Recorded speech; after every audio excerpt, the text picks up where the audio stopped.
एका क्षणी मेघनादाने त्याच्या जवळील अतिसंहारक नागपाश अस्त्राचा वापर केला. प्रभू श्रीराम आणि लक्ष्मण मूर्छित होऊन पडले.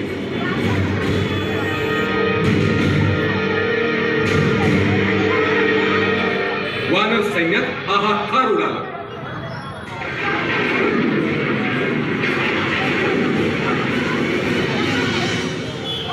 वीर जांबुवंत हनुमानाला म्हणाले, अंजनी पुत्र हनुमान, या नागपाशातून प्रभूंची सुटका फक्त गरुड राजच करू शकतात. आपण त्वरेने त्यांच्याकडे जाऊया.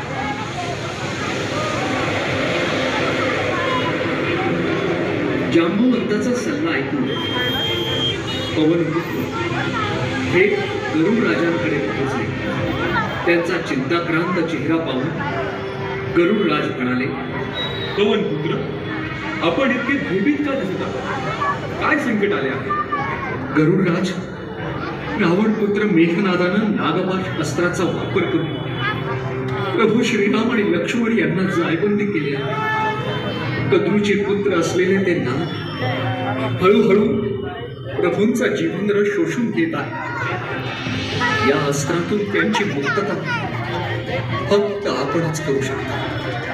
साक्षात ब्रह्मदेवाने दिलेले हे अस्त्र फक्त आपणच निकामी करू शकता. गरुडराज, पवनपुत्र हनुमानाची विनंती मान्य करून गरुडराज युद्धभूमीवर येण्यास तयार झाले आणि गरुड राजांनी आपलं विराट रूप धारण केलं.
प्रभू श्रीराम आणि लक्ष्मण यांची त्या संहारक नागपाश अस्त्रातून मुक्तता केली.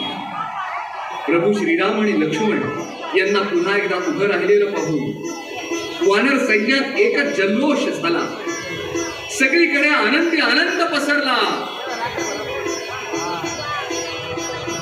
नागपाश अस्त्रातून मुक्तता झाल्यानंतर जागृतावस्थेत आलेल्या प्रभू श्रीराम आणि लक्ष्मणाला गरुड राजानं वंदन केलं आणि ते पुन्हा एकदा आपल्या परतीच्या प्रवासाला निघाले.